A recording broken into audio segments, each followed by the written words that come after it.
There we go.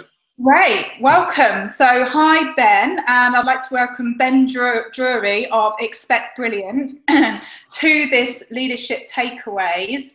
And welcome Ben, hi, great to see you. Hi Rachel, thank you for having me. Wonderful, and I invited Ben because I was actually on a global webinar for Noble Manhattan, and Ben was presenting all of his material about culture, because Ben is the culture guy, and I was so enamored by all your content. I invited you here, so thank you very much for coming, Ben. No problem, it's good to be here. Great. And so how we start all of the leadership takeaways is we first look at the starting point, which is strategy, and why any business would start up. And obviously you and I were having a conversation before and saying about your whole history of what you've done, which is a really interesting history. So is there something you want to say about why you started? What was your strategy starting as the Expect Brilliant and the culture guy? I think for me, I've had in the past, I've worked for some companies that wasn't much fun to work for. And my first job out of university, after about 3 or 4 years, I got the impression that what they were saying out the front to customers and the way they were behaving internally was just not kind of coherent. It wasn't congruent to having integrity. And over the last kind of 10, 15 years, I've slowly kind of formulated this view that there are a lot of companies out there that internally don't walk the walk.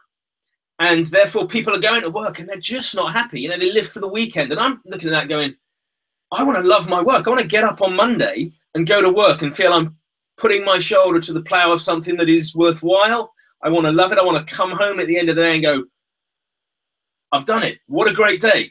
And I felt more and more that business wasn't doing that. So I've kind of set out with a mission to change business, to change the kind of idea that when we build businesses, we should be building places where people thrive. We should be building places where we cut people loose to be brilliant at what they are. And if we can do that, it will kind of improve your business. It'll improve your bottom line. But a lot of businesses don't see that. And I feel it's my mission in life to kind of help businesses do that. And if we can get a critical mass of businesses doing that, I feel we can change the nation, so to speak. And that's probably why I connected with you, Ben, listening to your webinar, because I found what I want to do as you have, and you've gone through all your different careers, and we both believe we can make a difference, you by being the culture guy and me by being a coach. And my mission is for people to find their passion, and that I do believe they are superheroes already, and it's just finding that superhero and igniting it or reigniting it. And that's kind of aligned with what you do, which exactly. Is yeah. And I think mine is the kind of the next step to that is potentially saying, actually, as a business owner, as a manager, as a business leader, you are responsible to help your employees find their inner superhero. It's not, if you employ somebody, you have that responsibility to help them be the best they can be. And as a coach, I kind of take it on a bit further, because Marshall Goldsmith, who I mentioned to you, I was reading, is actually, he says, it's the employee's responsibility to then take responsibility. Yes, the business has a kind of contractual obligation to provide an amazing environment, which he talks about in his Triggers book, that environment is crucial to bringing that out. And I think you talk about that in your content. But then it's then the employee's responsibility to then actually take that and become responsible for generating their motivation. Absolutely. It is for each of us. We are responsible for ourselves. Absolutely. But I think what I've noticed is somebody needs to help businesses create spaces where we can be responsible in stepping into something, but at the moment, so many businesses actually crush that opportunity to be self-motivated and crush that opportunity to be the best you can be. And I think a lot of businesses are still laboring on the industrial kind of complex of how to do business. I own the means of production, you follow my instructions, and if you follow them efficiently enough, our productivity and production and profits go up. But we've moved on so far from that because, you know, the pin machine and the machinery is no longer the means of production. The humans are. And you cannot control people in the same way you can a pin machine, as Adam Smith used to talk about. Very, very, very true. We have taken that next leap in human consciousness where it's becoming self-actualization. That whole money machine is not enough to motivate. And it was always satisfy the biological needs. You know, am I surviving the dinosaur? And then on to, so, you know, survival, biological, and now it's becoming, people are no longer, like you say, greedy necessarily. That won't satisfy somebody. It's about self-fulfillment. But one thing, when you were talking about businesses, this whole idea of the way you were talking about the businesses you've faced, what I hear a lot of that is fear, basically, because when business become like controlling, manipulative, make workers, employees do what they're asking, it's actually a fear-based kind of control, and it's natural within all of us. Would you say that that's, you can sense a lot of that it's actually fear, it's being compassionate to those leaders who are trying to impose a set of rules rather than just understand what is it this person wants to do? I think there's a couple of things, but yes, I think it is. There are insecurities in leaders, and what they are trying to do is achieve their own goals and use people to do that. Which, you know, that's how business works. We employ people to help us get where we're going. But one of the big issues is nobody stepped back far enough to go, what are we trying to achieve here, and how are we going to get there? And all we're doing is saying, right, you've got to come in and do this. And what we've not done is gone, if this is what we're trying to achieve and this is where we're trying to go, if we share that with the right people, they will want to come on board and they will want to go where we're going and they'll want to help us get there. Nobody does that. Well, no, I say nobody. So few people do that, that what they end up doing is employing people with the right skill and then having to whip them to help them buy into the vision. And what they should be doing is going, look, this is where we want to go. Who is with me? And finding people that fit into the vision and share the vision and fit into the value system that you're trying to build. Then you don't have to force people to come to work. You don't have to whip them into a frenzy. You don't have to control them because they actually want to come and deliver what you're asking them to deliver. And it reminds me of a book I just finished, which was by a guy called Daniel H. Pink, who was all about drive, and he studied motivation. Yep. And he was saying there's 3 levels of motivation. We thought it before it was just, you know, as I say, survive. And then the second is by money. And he's saying, actually, the majority of people are motivated by fulfilling themselves.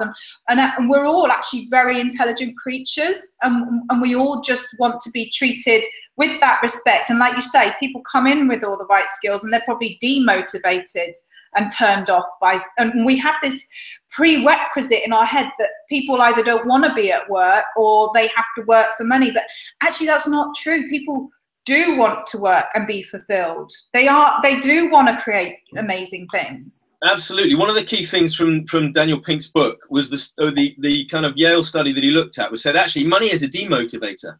Once you get to a certain level, unless the task is purely repetitive and non-cerebral, money actually reduces productivity because you are so fearful of getting it wrong and not earning your money that it stops you being innovative, it stops you being creative, it stops you kind of working to the outer limits of what you're capable of, which I thought was fascinating. So once you get to a certain level, money actually demotivates people. Yeah, yeah.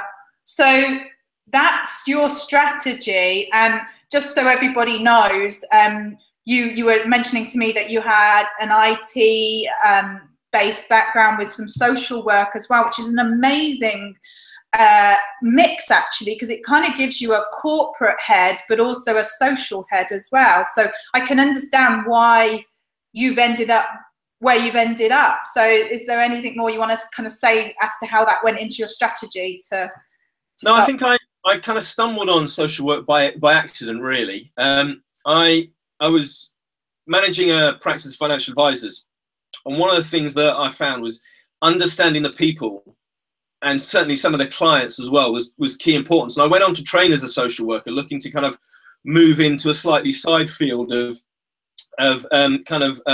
mediation in that sphere. But having done social work, the time I spent training the whole IT industry changed, and social networks came along, and democratization of the internet came along, and everything moved forward, and IT became such a fascinating space. And I can't remember who it was more recently said pretty much every company is an IT company now. It has to be, because of the way technology works. And so social work, and not really enjoyed the area of social work I went into. I went freelance back into IT, and I've just loved the whole concept of IT, and where the internet has brought us really as a kind of global community. And so pulling those two things together and trying to find tools and help organizations use tools effectively to build culture and to inspire their staff and things like that is just really fascinated me, is how it all kind of fits together.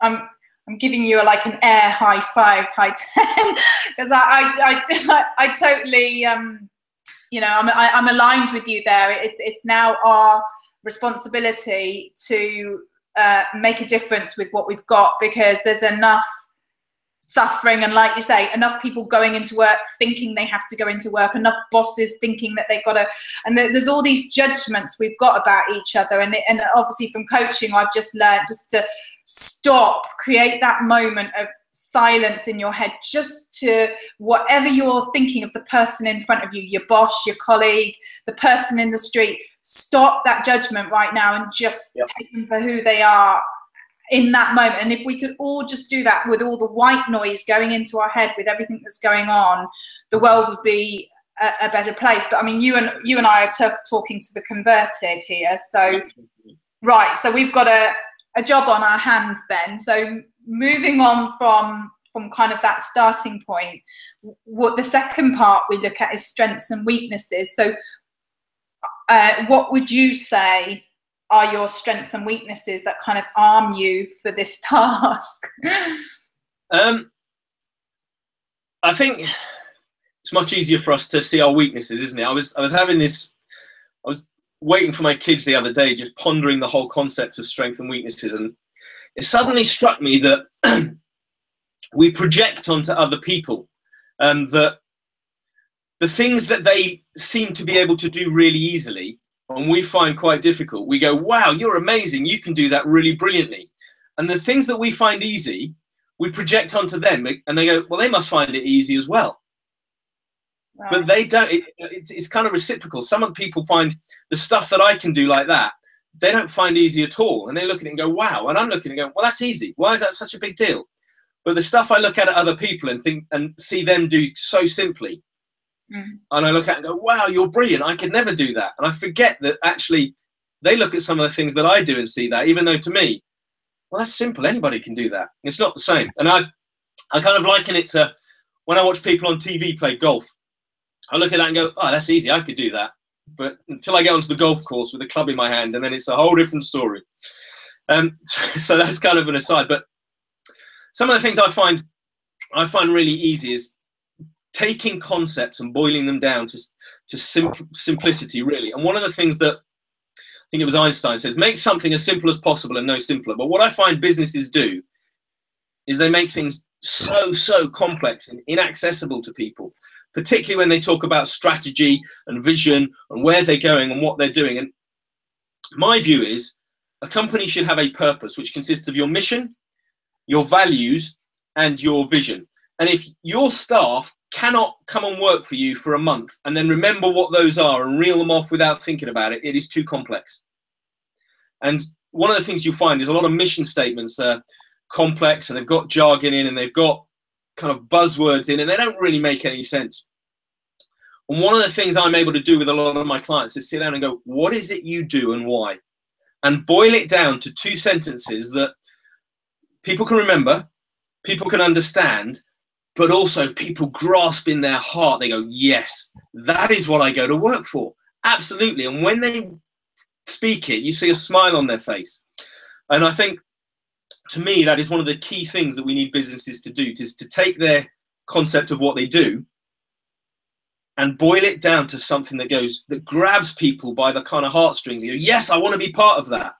And as we said before, that's where kind of you don't have to control people, because they come to work excited about delivering for you. And it's kind of, so simple, but it's not easy, because exactly. I started as a coach. Well, I've trained for a couple of years, and I officially started like kind of the end of last year, and then, you know, did a website, put it out there, and I didn't really know who I was, what was my unique selling point.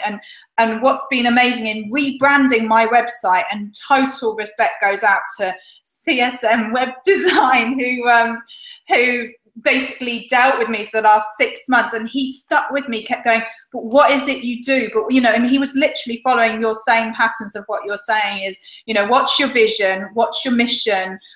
And really, you know, my values, I'd done values elicitation exercises as a coach with many clients, but I really got to the heart of what I did. And it's a tough exercise, Ben, actually. And I don't think enough companies give it credibility or enough time, because we're too busy doing all the numbers. Yeah, exactly. Yeah, it's simplifying it down to that. So I think that, to me, is kind of the area is my sweet spot. You give me some ideas and you put me in a company for a couple of days, you know, a week, and I will dig to the bottom of what it is that makes this company tick and the whys, and be able to deliver that. What is it that you do? Sorry to interrupt, but what is it that you do that gets them there? What do you believe is your technique? Are you good at listening, or what? How do you find that? Yeah, for the big chunk of it is to listen not just to the team at the top, but other people as well. You've got to understand, one of the things I always say is your culture is not defined by what you say, it's defined by how you behave. Yeah. And so getting under the skin of what the kind of leadership in an organization says, and saying, well, this is what you are telling me, but when I go out there, that's not what it feels like. Why not? What is it underlying? And talking to the right people. But then what you've got to do is you've got to distill it back. And you've got to put it into simple terms. I think the key is being able to speak back what you've heard in a way that everybody around the table goes, yes. You've then got a foundation to build on. If you can distill what you've seen and heard so that everybody goes, yes, that's how I feel. Yes, I get that. Then that is something you can then say, right, now we understand that, we can start to shift things and build on it. But that is what so few people do at the top end of companies. They don't look around and distill back what they are seeing. Oh, this is how it actually is. And for everybody to go, you're absolutely right.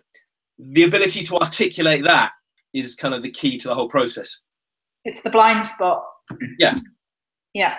Yeah. Brilliant. So that's kind of, so you're basically, you covered your weaknesses by saying that you can't sometimes see your skills and or your strengths, which I think is a lot of us as well, and then what you're able to, your ability to go into a company.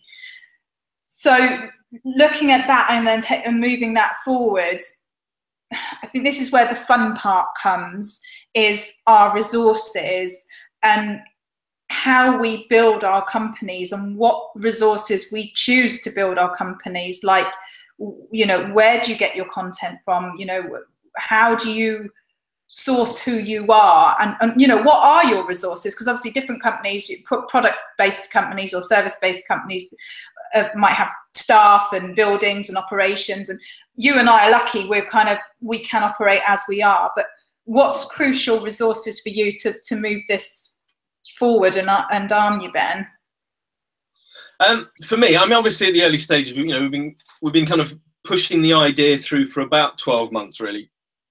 So we're now at a point where we're thinking, right, we now understand where our market is and what we're trying to do. And for me, the key thing for me is to create content around our proposition. And our proposition is what I call the one framework. There are 4 things that you need to put in place in order to deliver the culture you want.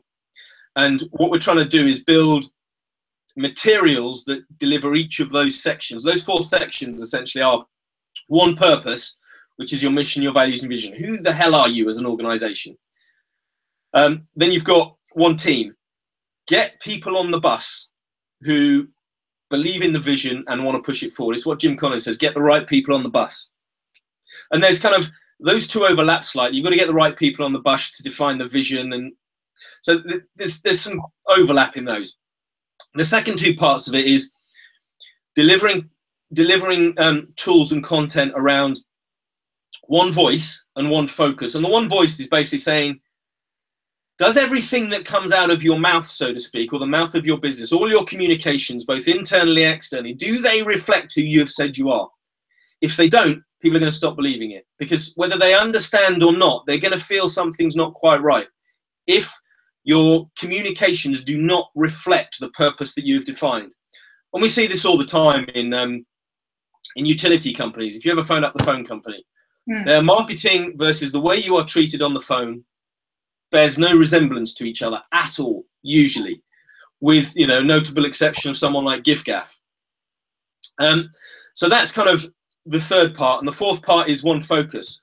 And this is where so many businesses drop off. They'll do the purpose and they might get the right people on the bus, but they totally miss the whole concept of making sure all your policies, your procedures, and the way you do things lines up with your value base.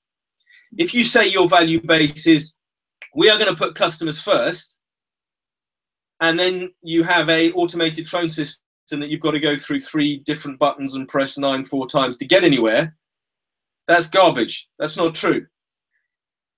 You have to make sure the way you do things totally lines up. And a simple example is a sales director who's trying to get his team to collaborate.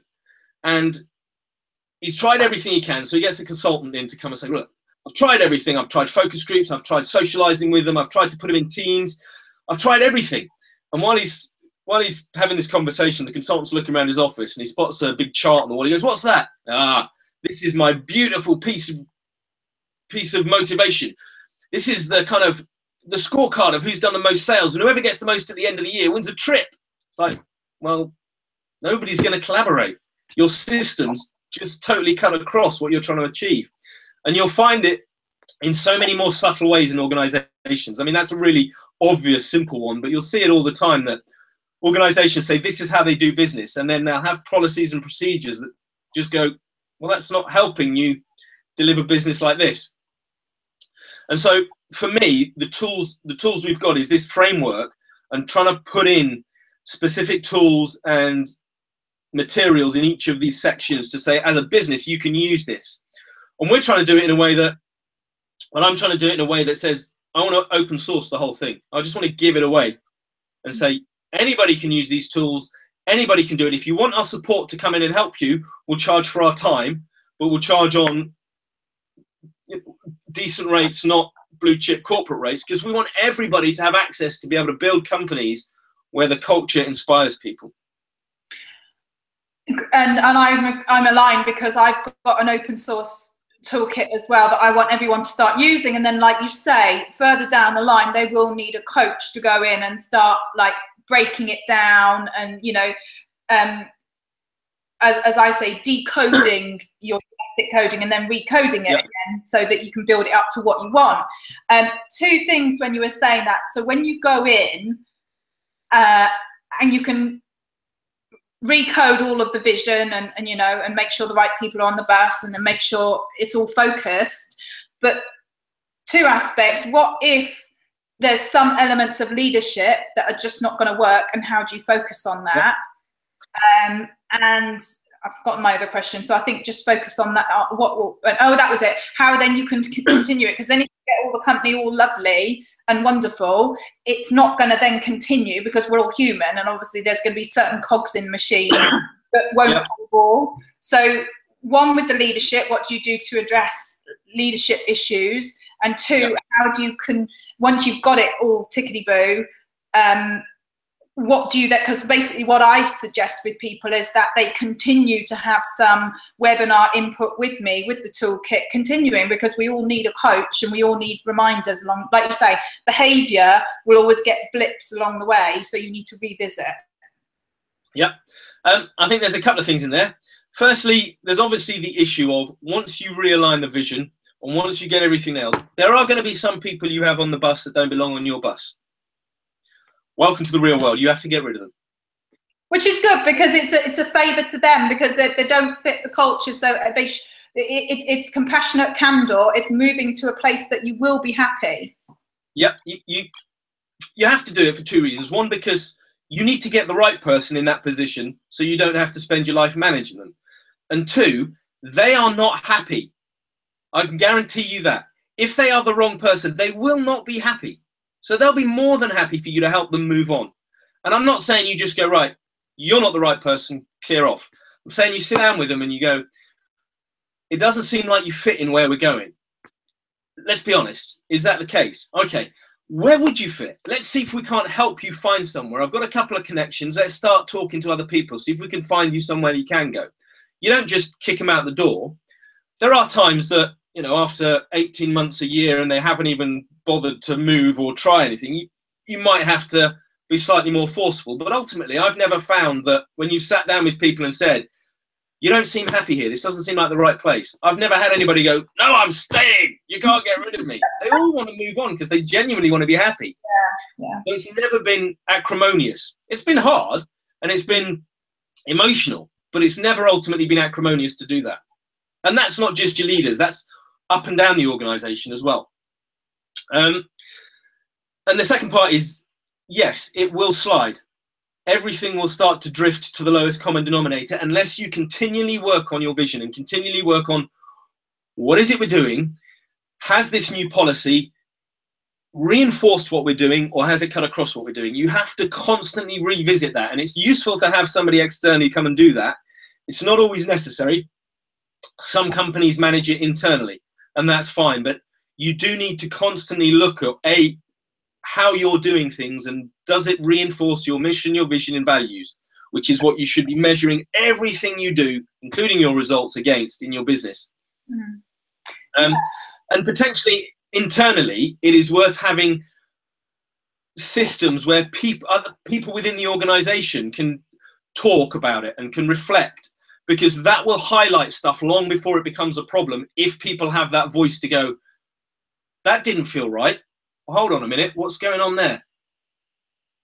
So what systems would you recommend to people to regularly input all of that and keep a check on how it's going? I would, first of all, one of the things you need to do is make sure everybody has a voice, from the lowest to the highest, from the mailroom to the leaders, from the cleaners to everybody needs to have a voice, because there will be people who see things and can go, that didn't feel like you said it would. Why not?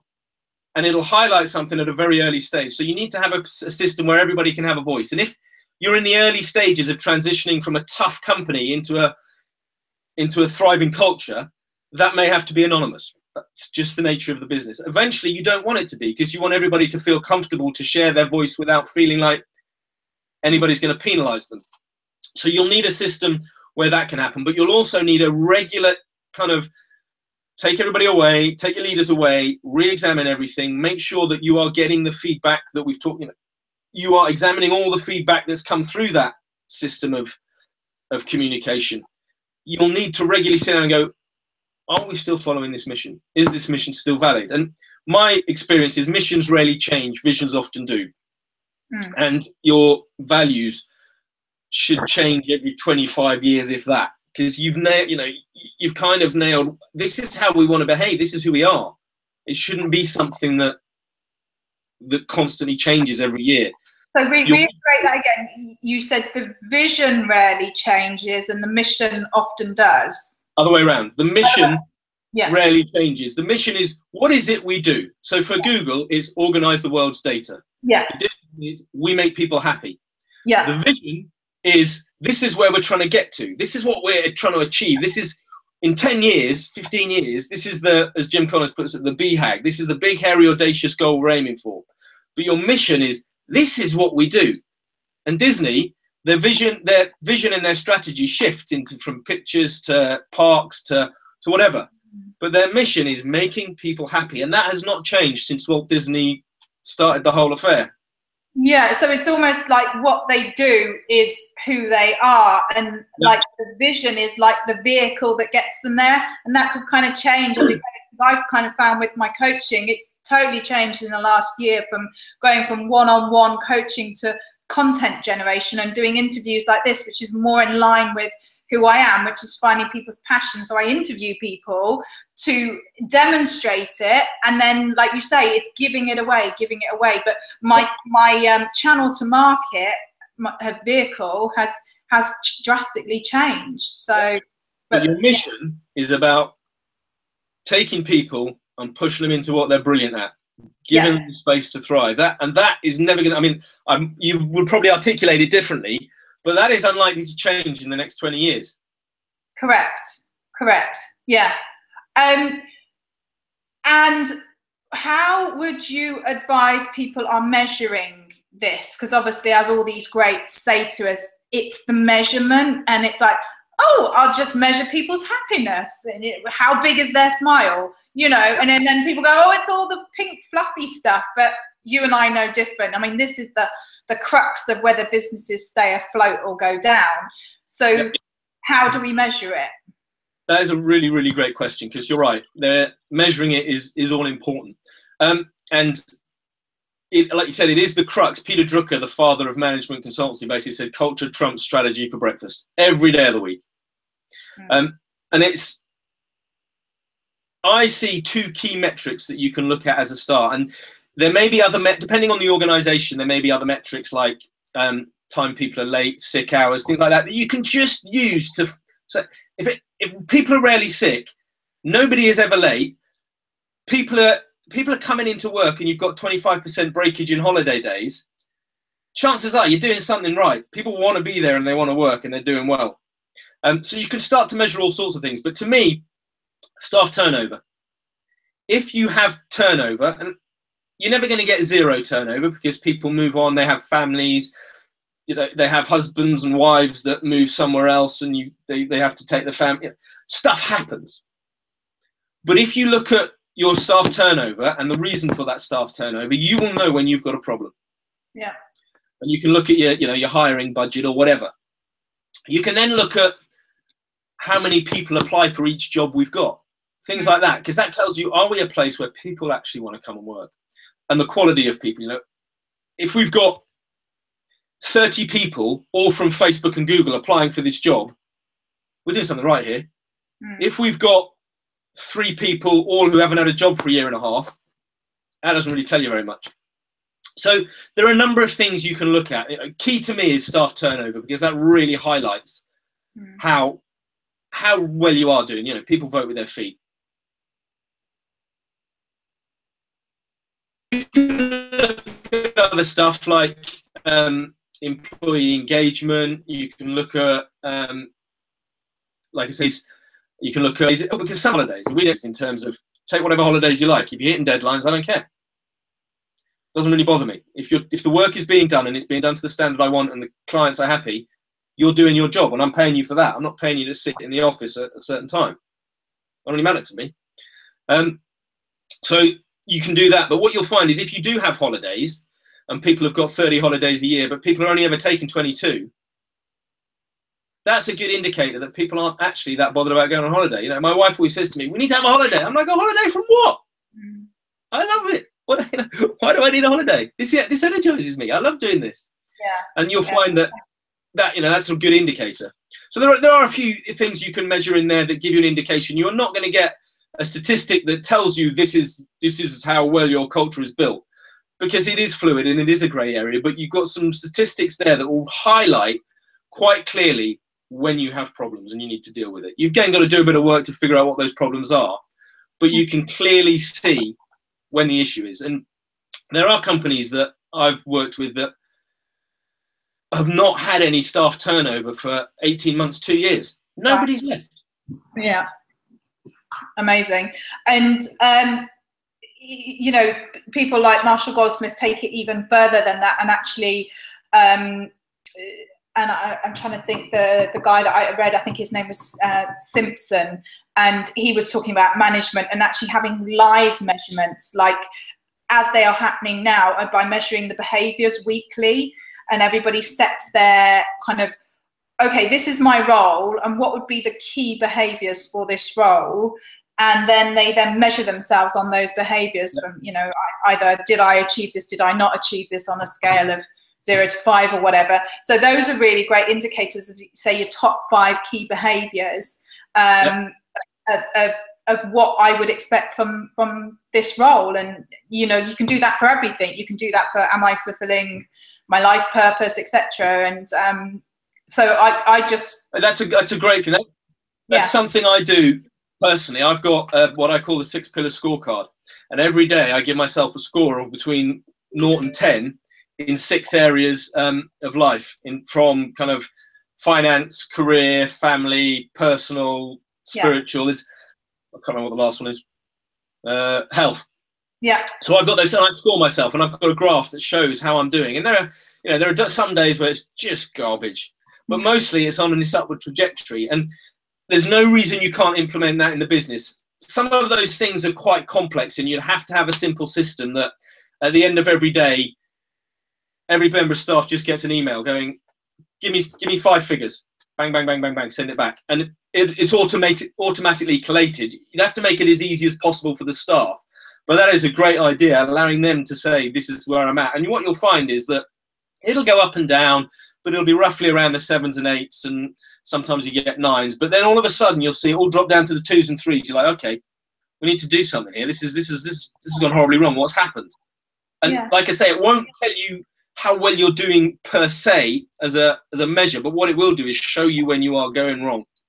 And I think the key thing here is when people hear things like that, it's actually you're being supported here. Like, it's how can we support you, because there's an obvious dip, and there's this real prerequisite again in society of failure, or, you know, if you're not doing something. It's like we're all human, and if we could just get this and you know, something I've learned to do in the last couple of years of it, accept myself, accept others, and we could take performance on so much better than the previous way, because it's the whole punishment and reward thing that we've discussed.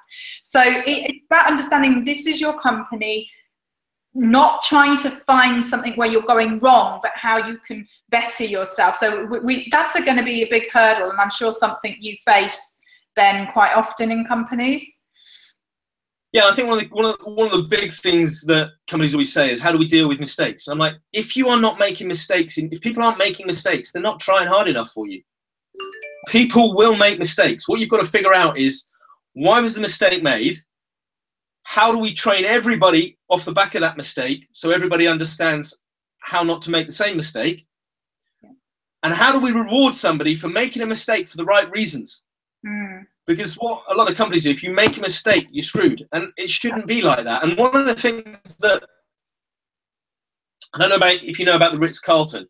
The Ritz-Carlton, their mission statement is, ladies and gentlemen serving ladies and gentlemen. Just beautifully poetic, and just every has £2,000 per client visit to make customer happy. No questions. You can spend that. You don't need a manager's approval. You don't need anybody to sign off on it. You can just spend it to solve problems and make the customer happy. And after the fact, they'll sit down and go, right, where have you spent this money? And what was it spent on? And what was that? And they'll look at it and they'll train off the back of that.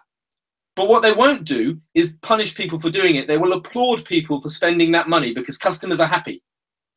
Wow. And at the back of it, they'll use it to train to say, well, okay, you had to spend that money because this was going on. How do we make sure that doesn't go on again?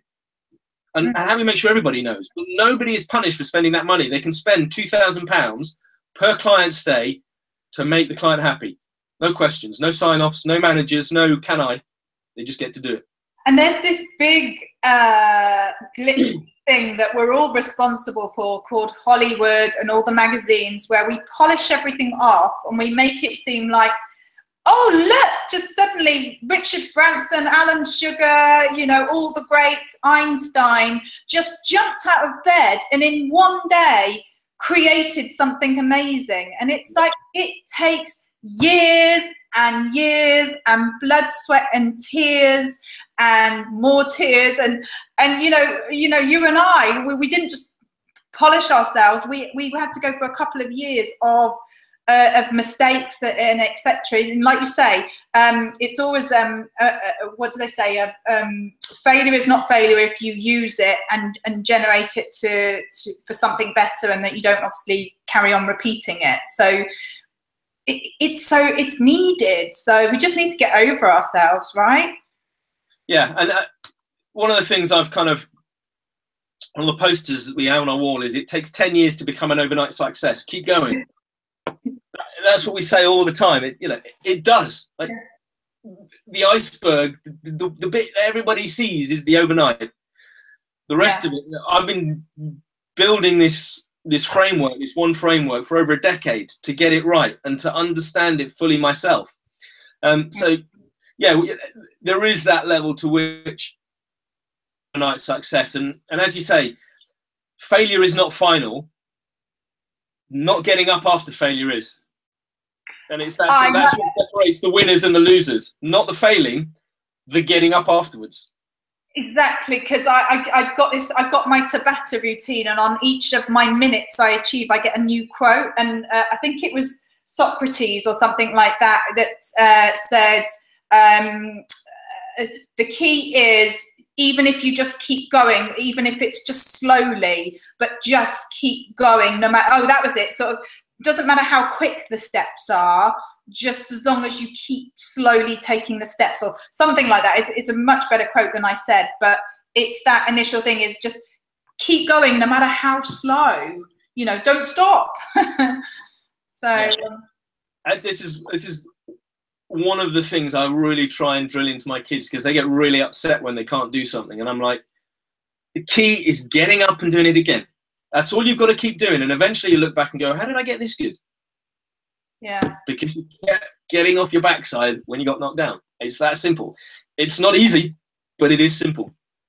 Not easy at all. Definitely not. Gosh, the amounts of times I've given up on something, but I think when you find your passion, it's not as easy to give up, I think. And would you agree with that? No, it absolutely won't let you. Even if you do give up, it'll just be sat there gnawing at you from the inside, going, why aren't you doing this? You're good at it. Why aren't you doing this? You're good at it.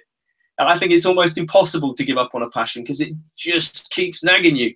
Exactly, but it's more fun when you're doing something you enjoy. Hence why culture is so important, because if you can get the right, like you say, the right type of people in the right type of company with the right type of environment and the right type of leaders, it's harder for people to give up, because they want to be there. So that culture is damn important. And hello. And one of the things I've got a kind of slate for a book in the middle of next year, which I've called momentarily Culture of One. And it's so important for individuals to build that culture as well around themselves. We talk about leaders and getting the right people on the bus, but as individuals, we need to know what our mission is, what our values are, where we're trying to get to. And we need to build a culture around ourselves to say, well, this is how I'm going to behave on a daily basis, because when times are tough, you don't behave like that. You have to have put it down and say, this is how I'm choosing to behave, so that when I come up against stuff, I know what I'm supposed to be doing. Because it is too easy to just drift if you don't define what you're trying to do and where you're going. And so I'm trying to distill what we're talking about here in terms of organizations into how do individuals build culture around themselves. And the more I think about it, the more I observe people, the more I realize actually we do all build a culture around ourselves of self-talk, of what goes on in our head, of how we interact with people, of how we project what other people are going to say to us before we even meet them, that whole thing. And being deliberate about defining that culture is just as important for individuals. And that kind of reflects where I talk about my coding and having the superhero coding. It's just finding who you are and then recoding that so it really fits for you, and understanding and accepting yourself. And what was interesting when you were speaking then, it reminded me of Henry Kimsey House and Karen Kimsey House, who are massive big coaches in the States, and they talk in their book now about coactive leadership. We're all leaders, and they're saying previous coaching and performance management was all about fixing, changing, but now it's all about a wholeheartedness. And that really reminds me of when you say culture of one, this wholeheartedness that we are whole. It's just fitting our whole together, and then being able to utilize it in an effective way for everybody, basically. And I can't remember who said it, is when you seek out to satisfy others' needs, then your needs will be satisfied as an offshoot of that. Don't go out into the world with, I must satisfy my needs first, obviously, which we all do because we're humans and we have to be self-driven to survive. But when you go out purely with the intent of, and I don't know whether that comes into your culture of one, because that reminds me of like, we're all one kind of. Is that kind of where you were thinking? Is that? Yeah, it is. It's really important to be generous. That is so key in everything we do. And I think you can't look at any kind of philosophy or spiritual kind of religion or anything without there being some level of generosity and giving back in there. There always is. And I try and teach it to my kids as well. Say, look, if you look after each other, you'll all be satisfied. If you each look after yourselves, you're just going to fight all the time. And that's not very nice for me, but it's definitely not very nice for you. So there is a level to which, yeah, actually, being generous is all part of finding your space. And I would challenge anybody that says, this is who I am, I'm not generous, I'm just greedy, and that's fine for me. I would challenge anybody to say that was probably not true.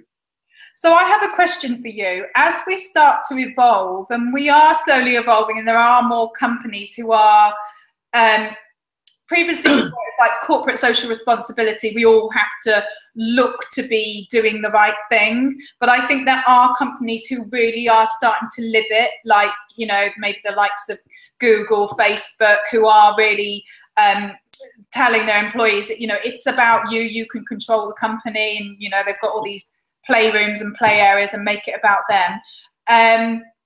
So my question for you is slowly as it seems to be evolving, we're dragging each other, kicking and screaming into thinking of others.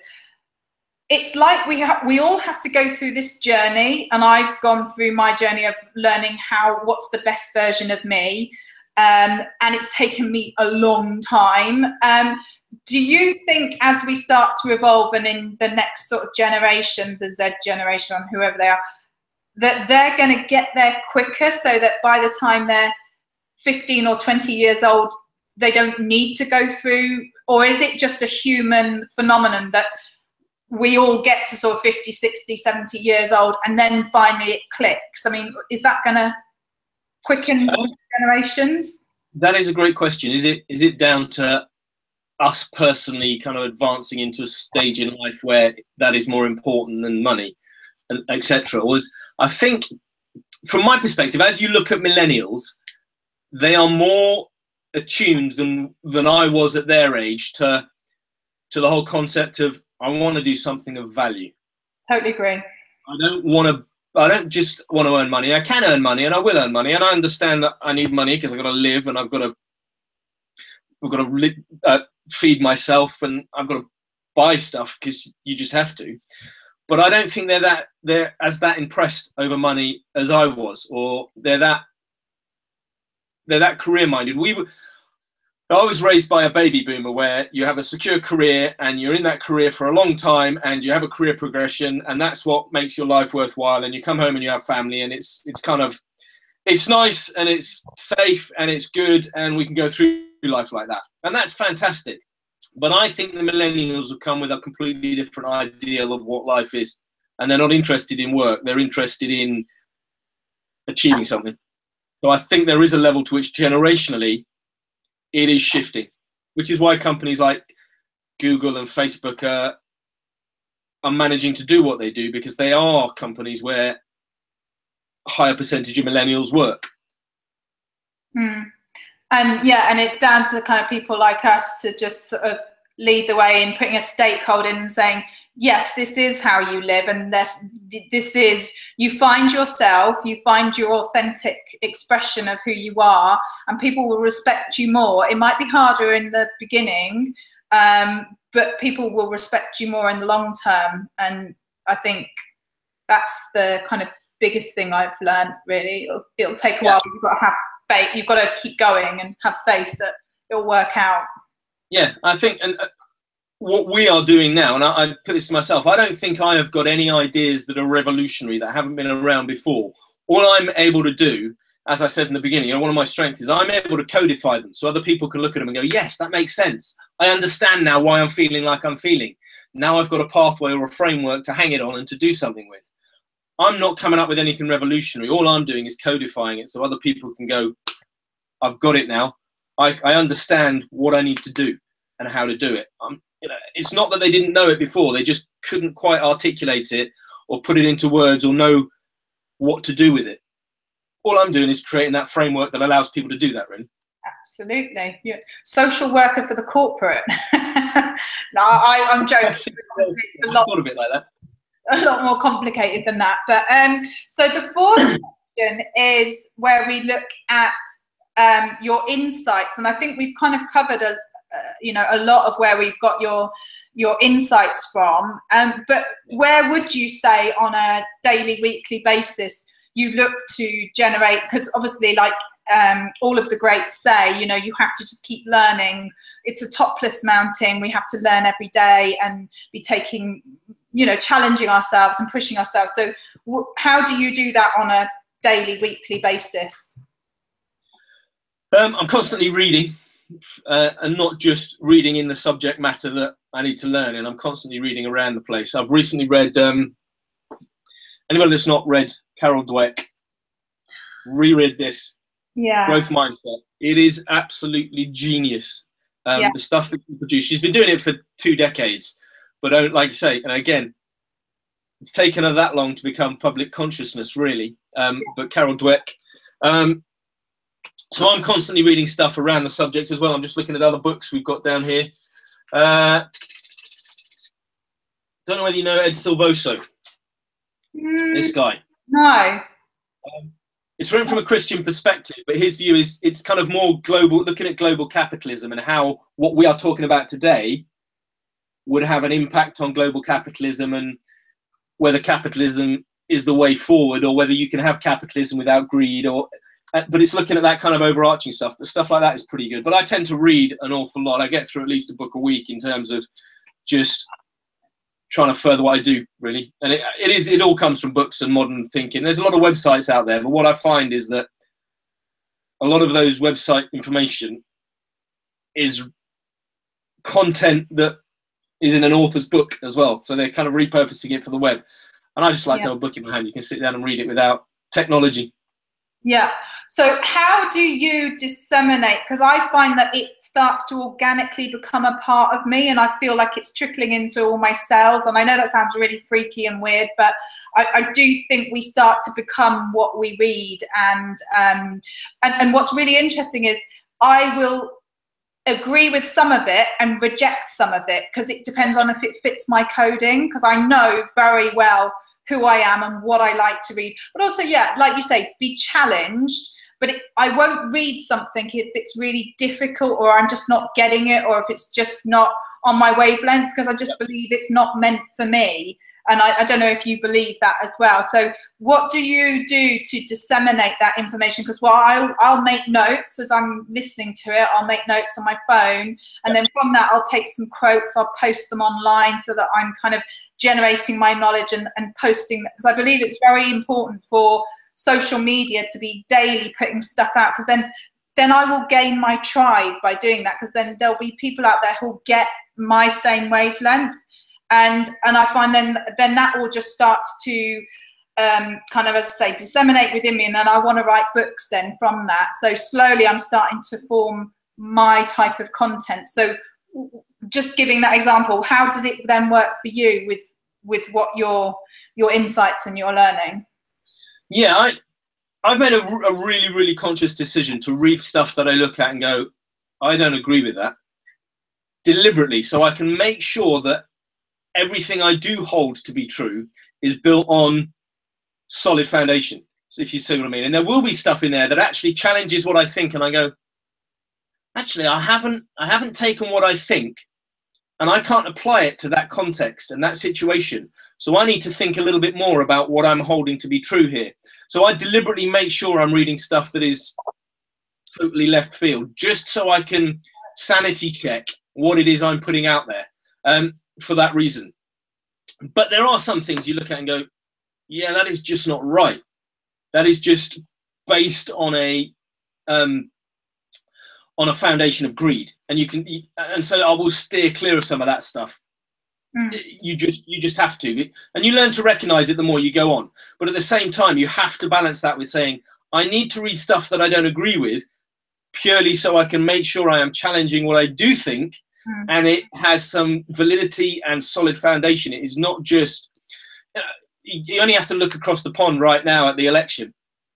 What is true, what is not true, what is garbage, what is not garbage? Is anybody challenging anybody? Is anybody fact-checking any of this stuff? Or are people just blindly walking into a future that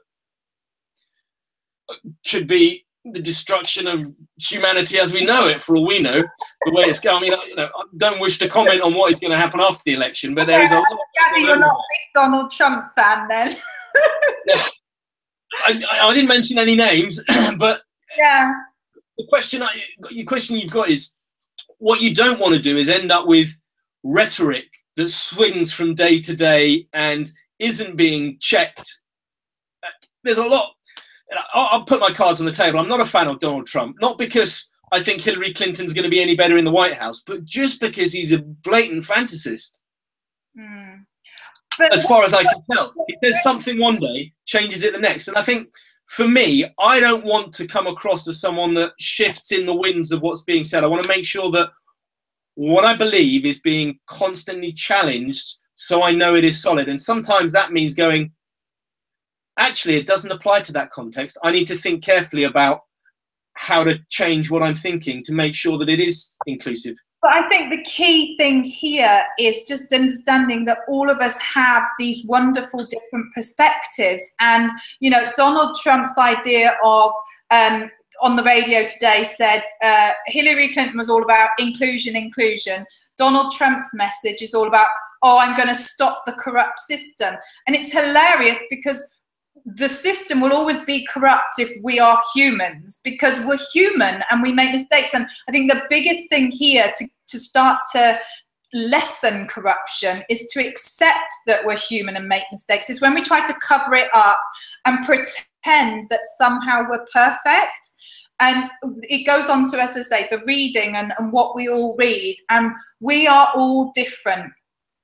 We can just see that we're all different. We all read different stuff and we all have different opinions. And if what I can give to somebody gives them something, but then so people who like me, they'll also hate people that don't like what I've got to say. And the same for you as well. And the people who might like me might not like what you've got to say. Yep. And we can just accept all our differences, but then get that there's no perfect system. We would just prevent a lot of all, like you say, this rhetoric, because people are buying into, if I vote for him, things will be perfect. No, you need someone, a leader, to stand up there and go, things will never be perfect because we're human, but I will try my best. I think you look at someone like Bernie Sanders, who's kind of the Democrat on Hillary's side. He's putting stuff out there. Says, yeah, it's not going to be perfect, but it will be open and it will be challengeable and it will be free to point out those mistakes so people can go, yes, that's a mistake, let's correct it. And what we've got, what Trump is nobody is allowed to correct mistakes. Nobody is allowed to point out inaccuracies, or they get beaten senseless and thrown out the rally. You know, the fact that he cannot allow somebody to stand in his rallies and hold a sign up protesting says to me he's not fit. You know, that should be okay to challenge each other. And like you said, yeah, we've got to figure out what is perspective and context and what is truth and what is real. And I saw a cartoon the other day of two people stood facing a number 6 drawn on the floor between them. And one's going, it's a 9. And the other's going, no, it's a 6. No, it's a 9. And it's like, a lot of what we think is truth depends on perspective. And we have to be fair to go, well, I think it's a 9. I don't understand why you think it's a 6. Can you explain to me some more why you think it's a 6? And if we can go with that, which is part of what, I want to read stuff that speaks to me in a way that I don't understand, or it challenges what I'm thinking, so I can sanity check that it is a 6. And it's not just perspective, this is actually a 6. You know, I need to be happy for someone to hold that sign up at my personal rally to go, you're talking garbage, and that to be okay. Yeah, that's it. And they'll always, like you say, there'll always be critics, and that's okay too, because for all the critics, there are fans as well. And I think they always say, don't they, with actors and actresses, don't believe all the good reviews, because if you believe all the good reviews, you've got to believe all the bad reviews as well. So it is a part of life, which hence why you need that oneness of culture, because if you've got your oneness of culture, then it doesn't matter, because you believe in you. God, we're a bit happy clappy here, but I want to bring it back round to your oneness of culture. So just moving forward then, and looking into the future, as we do at the end of Leadership Takeaways, what's next for you, Ben? Because you said about a book. Is that what we can expect from you? Just books and writing? Is that where you really want to go for your main focus? I'm just finishing off a book at the moment, just entitled Culture: How to Rid Your Organization of Politics and Hidden Agendas. So I'm finishing off that now. That should be available in the new year. I then want to go on to kind of write this Culture for One, because it's just percolating around my head, and when it does, I have to get it out onto paper. But for me, it's more about trying to evangelize what we're talking about, to say, actually, you need to think about culture, and then providing tools. I'm in the process of building a tool called HapNote. And what this does is allow any tasks or any actions you feel you've got to take. It's essentially a task list, but it is connected into a series of goals. So first of all, you define your purpose. You create a set of goals in different areas, and you cannot put a task on the list unless it attaches to one of the goals. So you can't waste your time on tasks that don't get you anywhere. And the second thing it does is it allows organizations to put tasks of the staff at the ground floor connecting up to high-level goals of an organization. So when I come in and I design this piece of collateral, I know exactly the impact it's having on the big goals. Or when I come in and I produce this spreadsheet of these numbers, I know the impact it is having on the big goals. I know that the half a dozen things that we said we are going to achieve in the next 2 years, this is the little task I'm doing now, and this is how it slots into that. So that every single person in the organization knows exactly how they are contributing. A lot of the time, there's massive disconnect in this is what we're doing and this is where we're going, but you need to go over there and you need to churn those numbers. You need to go over there and you need to write that document. Well, I don't understand what is this document? Every single thing fits in to some high-level goal. So everybody knows how they are contributing to the big system. And it also stops people wasting time on stuff that doesn't need to happen. Wow, that's another thing we're hoping to deliver kind of in the middle of next year, that this tool that effectively allows you to implement your culture across the whole organization and everybody understands how they fit. Really great. And that's an example of using technology to actually enhance what we're doing, fulfill us and make a difference, which is when people go, oh, the internet, oh my God, it's created a negative world and nobody talks to each other and everybody sits at the restaurant texting on the phone. They only text on the phone if the relationship has broken down. Actually, they probably shouldn't be together anyway. So, you know, so there's so many, it depends on what view you take, but I believe technology is there for a positive. So well, I'm with you on that one. You know, I think if you go out to dinner and you're texting on your phone, stop hanging out with boring people. That's the way I look at it. Hang out with some interesting people. Come and talk to Ben and I. Yeah, exactly. Make it interesting. And on that note, thank you very much, Ben. I think we've kind of hit the hours mark, which means that, as we said before the interview, it means we're interesting if we manage to get to an hour and last that long. But no, it really has been a fascinating interview, which I expected it to be, because we've got so much that we align with on what we do, and hopefully we've brought out a lot that certainly you can pass on to people that you know, but also people watching can you know, look up some of the books that we mentioned and get something from that are lessons along the way. So thank you very much. I've really enjoyed our time together. Thank you, Rachel. You're very welcome, and thank you, Ben, and good luck with the book. Thank you. Take care. Bye.